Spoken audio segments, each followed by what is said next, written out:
Naku, kung kinilig. Ang dami talagang kinikilig dito, baby boy. Kasama na ako doon. Kung kinilig ang madlang people kina Mikoy at Kiara, naaliw naman po ang marami sa paglabas ng iba pang characters sa A Kila Secret in Prague. Kiara, Ay, hindi sorry. Kiray. Ay, Mikoy. sorry. Mikoy at Kiara. O ito na nga, kasama po dyan ang yayamaning magulang na prinsesa ng Prague na si Kiara na ginagampanan po ni na Kay Brosas at Ruben Soriques.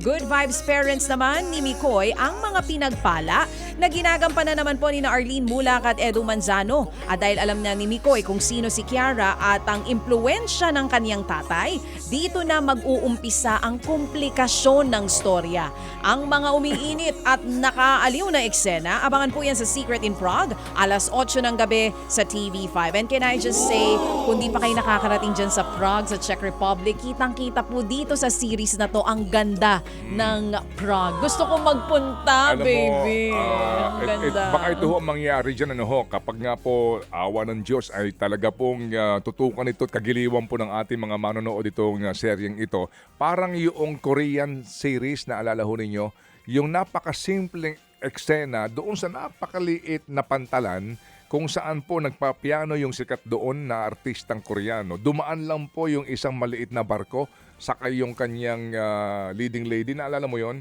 Doon ito sa Switzerland naman na eksena. Pati po yung tulay Crash na landing on you. pagkaliit lang, Yan, yung tulay na tulay. bakal, Oo. naging atraksyon na po doon sa Switzerland.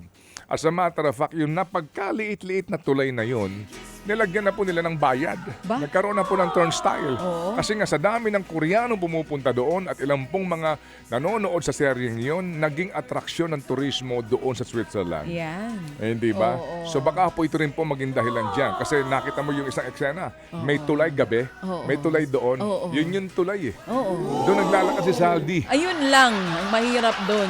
Baka maging atraksyon Yung tulay, yan. hindi ako nabibiro, Hindi, ha? ako sa Oo. tingin ko, yung mga may resources nating mga kababayan, talagang puntahan ng Prague para tulungan na ang gobyerno nating hanapin si Zaldi. Wala na sa France Ay, na. wala. Oo nga pala, nasa France na Okay. pala, sorry. Di ba naalala mo yung sa Switzerland, right? Oo, yung tulay na mahaba. Hindi, maliit lang yun. Yung parang kahoy na tulay yun, di ba yung sinasabi maiksi lang mo? yun. Maiksi lang na tulay yun. Correct. Tourist attraction nga Oo. yun. Doon yung nagpapiano siya doon eh, saan di to? ba? Anong pangalan nito? Nalimutan ko tuloy yung lugar. Kasama kita eh. Ako ba May nag-picture pic- sa'yo may doon? picture tayo. I-flash natin yung picture natin Andyan yung dyan. picture, oh. Ipakita mo dito sa mga kasamahan natin. Napuntahan natin yan. Napuntahan ba natin Medyo yan? chabi-chabi pa tayo noon. Dalawa tayong chubby noon. Kailangan bumalik tayo doon. Okay. Oo. Asa na ba ako? And dito ka na nga Okay, sa isa mga pa. kapatid. Bumaha po naman ang kagandahan sa Kapatid Network sa pagbisita po ng mga kandidata ng Miss Universe Philippines 2026. Dumalaw po sila sa Eat Bulaga, 1PH at News 5 kahapon. Ang batch na ito ng Miss Universe Philippines ang pangdiinang batch daw. May ganon. Ilang kasi po sa kanila ay mga tituladong beauty queens na. Gaya po na binibining Pilipinas International 2022 Nicole Borromeo, Miss Philippines Earth 2020 Roxy Smith, Asia's Next Top Model Cycle 6 runner-up Adele May Marjal, at Miss Earth Water 2024 and Miss Earth USA Bea Widorsky. Exciting po ang coronation ngayon pong taon dahil sa kauna-unahang pagkakataon, ang drag queen na si Marina Summers ang host ng programa.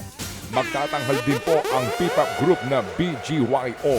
Panoorin po ang Miss Universe Philippines live on May 2 sa 1PH at 7 p.m. Mindanao.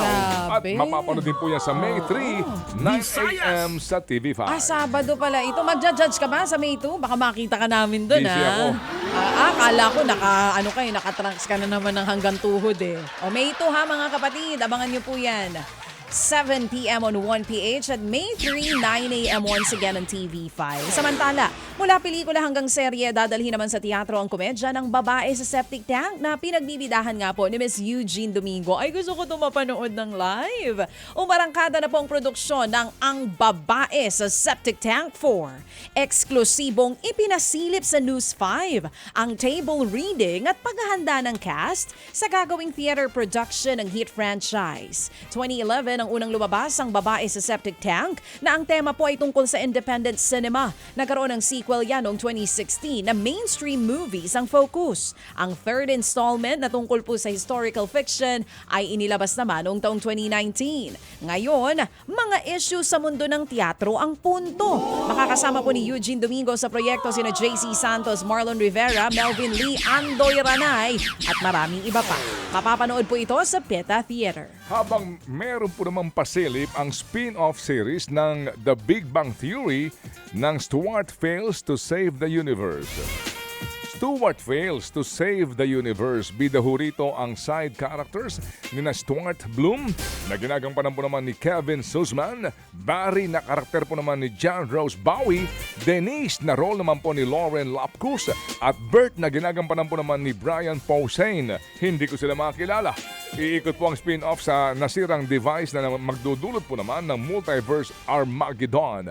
Ipapalabas yan on July 2026 sa HBO Max. Baka ito, kilala mo, Ariana Grande. Maglalabas po ng bagong album ang singer-actress na si Ariana Grande. Petal ang magiging title ng kanyang upcoming album na ilalabas po sa July 31.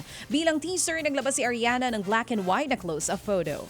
Ngayon pa lang available na po for pre-save ang album sa mga streaming platform. Naghahanda rin si Ari para sa kanyang The Eternal Sunshine Tour na may stops sa Amerika, Canada at United Kingdom. Mga kapatid, para sa iba pang mga balita at impormasyon, sundan niyo po kami sa X, Instagram, Facebook at syempre sa TikTok, True Network PH. Mag-subscribe din po kayo sa aming YouTube channel, True Network. May website din po tayo, truenetwork.ph at pwede niyo rin po kaming mapanood sa Channel 19 ng aming True FM TV. Lagi pa rin makinig sa radyo dito po sa 105.9 True FM dahil dito, laging true sa'yo, kapatid. Dito tayo sa totoo.